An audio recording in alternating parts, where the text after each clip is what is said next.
this week. First of all, there's a lot of familiarity with the coaching staff there. Coach can stand for a long time. I'm very familiar with Todd Grant from Christian Robinson, was a GA for us at Georgia. You look at them, they're very well coached. Start with offensively. They are replacing some guys up front offensively, but they're doing a really nice job. Lost a quarterback probably this past week, but the backup come in there and done a really fine job, and probably be expected. A guy that's been in the program for a while there, a lot of maturity. These guys have really good skill players, from tight ends to running backs to wide receivers. They spread the ball around. They'll hit you with RPOs. They're really stubborn when it comes to running the football. They've always done a very nice job running the football, being creative in how they do it, and now they've got really good playmakers at wide receivers, so they can get the ball out there and they can hurt you with runs after the catch, screens, or throw the ball down the field. Defensively, Todd continues to do a really good job, very multiple up front. They lead the country in sacks. We're playing really well in the red area. It's not surprising. They got really good players at all three levels, got experience, they got depth. And then you look out in the kicking game, Freddie Swain is a kick returner, probably got with their punter and field goal kicker and kickoff guy, probably as good a combination as anybody in the conference. Got really good speed to play on teams, so we will definitely have our hands full with that. I'll take any questions. Steve, David, Blake. Just from what you've been able to see, how are they different without, for instance, Trask and their quarterback, what you're able to see on film, and are you preparing for the likelihood of them maybe using two quarterbacks? Is that right? I mean, they ran their offense, same plays, nothing different, not even executed better. Obviously they scored more points there in a short period of time, but as a guy that competed for the quarterback job, very talented, and has experience. David, then Blake. Joe, what went into starting Kenneth over at Montana Saturday, and what do you foresee in that situation before? Well, we're just playing the guys who practice the best week in and week out. So, Kenneth practiced really good last week, and everyone practices the best this week will play this week. Blake. Jeremy, will Bryce travel to Gainesville for that game? And then also, just what can you guys do on offense maybe to neutralize some of their pass rush you were talking about? Well, first thing is we need to be able to run the football. If you run the football and stay out of stay ahead of the sticks a little bit, so they can't pin their ears back and go. So we got to be able to run the football. We got to be creative, probably with different things and protections. Whether we're chipping or leaving back in or something like that. And we've got to be efficient offensively. Got to get the ball out of our hand, know where we're going with the ball, and spread it around. Will Bryce travel for the game? Oh, but I'm not decided that. Austin. Coach Trey's a guy that had a lot of contact in fall camp. Now 3 games in, kind of where's he at and where you thought he would be, and what's he doing well for you guys? Trey's playing really hard. Kind of the way we've kind of altered practice a little bit to help his development. So being really light on Mondays and Thursdays, and then on Tuesdays and Wednesdays, he doesn't participate. So, but just like anybody that's not getting to practice, he makes some mistakes out there. But the guy's playing hard, and continues to improve each week. Rob. Coach, after watching the film, how did you evaluate what you got from the offensive line that couldn't get by at tackle and slide Darnell inside the guard? We're going to the right folks. We might not be taking the right path to get there, so to speak. So there's lots of things technically that we need to clean up. But the positive is there was very few mental errors. Patrick, then Gustavo. Jeremy, how would you kind of evaluate where you guys are on the defensive line through 3 games, and what have you seen that you liked, and where do you want to see moving forward? forward as you get into conference play? You know, I think Audrey Solomon's played really well. The rest of the guys, you can kind of put them in a group there.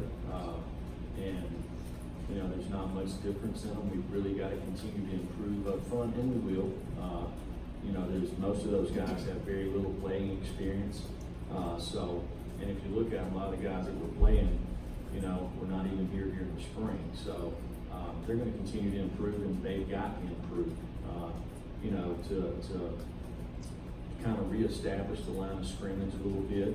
We've got to be better in pass rush, got to get more push up the middle. You know, so we just got to continue to work hard at that position. Coach, Tennessee, the first 3 games of the season came to the game as favorites. Against Florida, you guys are underdogs. Did it feel like you changed the mentality? How do you feel like you guys are not being the favorites, being the underdogs, let's say, coming to the Florida game? Well, it didn't help us those first 2 games, did it? So I don't think that's got much bearing on the game. You know, we've got to go out there and play good football, clean football, play hard, play tough, be relentless, play for 4 quarters. And we got to practice that, create the right habits during the week. Weston and Jesse.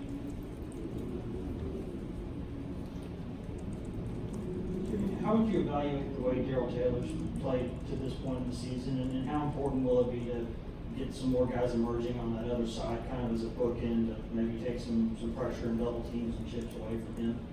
Yeah, I think Darrell can play better. You know, unfortunately, he had a little bit of an injury during fall camp that really has been going on since July, so he had a lot of, he didn't get to practice as much as we would have liked to have practiced him, but he's getting healthier and healthier, so, you know, he's a guy that can be a really good player, and he needs to do that all the time. You know, so he's improved every game, and I expect him to continue to do that. Jesse, then Marshall. Jimmy, for a guy who didn't start in high school and you have very little game tape on for Cal Trask, do you go into a game like this just preparing as if Felipe was the quarterback? Is that how you kind of have to take with just minimal film on the guy who will actually be back there? Well, I think last year, at one time for them, it was close enough that there was a quarterback battle, you know, talking about who's going to be the starter, even into the season. So, this guy's plenty capable. Saw it the other night. You know, very efficient in what they did. They didn't really change much of who they are. The guy's plenty capable. He's a big, strong guy that's got a good arm, and he's physical in the run game. Marshall. Jeremy, with Tennessee playing 17 freshmen so far through these first 3 games, going on the road now for the first time and into SEC play, what would be the message for those guys, you know, playing on the road and playing against league play for the first time? Well, it's about execution, knowing what to do, how to do it, why it's important to do it that way, get prepared throughout the week. You create the right habits during the week. And, you know, our guys are, to me, it's fun going on the road. I like going on the road. You find out who you are. Everybody's against you. You kind of see a little bit about your character, and it'll be good for us. Corey, then David. Coach, obviously, you know, it's different circumstances from last year, but how much do you think you guys are going to lean on the experience of being in, you know, playing Florida last year and how that game went down in your preparation this week? Well, I hope you learned the lesson that if you turn the ball over 6 times, it's hard to win. You know, so, you know, last year's game will have no bearing on this year's game, so we've got to get our guys, we'll have a good plan. We've got to get our guys ready to execute the plan, play the right way, and do it for 60 minutes. David, then Brian. Drew, how would you describe the difference in your defense with Daniel out there versus when he hasn't been in the first 2 games? You know, Daniel's a guy that, you know, we have a lot of time invested in him, starting with last spring, 2 springs now, 2 fall camps. So, you know, that's when you come into a program and you spend that much time with guys to develop them, to get them ready to play, and then if they can't play, you know, there's a difference, right? Really, you don't really play the money position, but you had to play money for us, okay? That's why we moved Jeremy Banks over there, just to create some more depth. But you know, it's obvious that he has some experience there playing, whether it was with us or before us. The game slows down a little bit, and probably takes a little bit of pressure off the other guys as far as making calls and adjustments. Coach, what's been the biggest difference in Austin Pope this year, and how important is he and has he been to your run game as well as protection with your young offensive tackle? You know, Austin has kind of quietly done his job. We felt like he's played really well through 3 games. We've got to continue to get that productivity out of him. You know, he's a guy that, again, that he's been in the program now for 2 years. He kind of knows the expectations, and he's willing, and we just got to continue to get the same type of production. Coach, can you comment on the kicking game and how they performed so far, particularly Brett Sinaglia, 7 for 7 on field goals. It seems like he's really hitting the ball well. You know, Brent's done a nice job in field goals. I said it, you know, Riley Snapping and Joe Holden, those 3 together have done a really nice job. You know, Paxton, except for kicking it out of bounds the other day, he's had a touchback on every kick. You know, and Joe's punted every time except for one. Paxton punted one other day. So, you know, the guys have executed that very well there. We've got to continue to do that. Because the guys back there receiving the balls, as the teams that we play here, are more and more capable of putting points on the scoreboard. Last couple, Steve and Wes.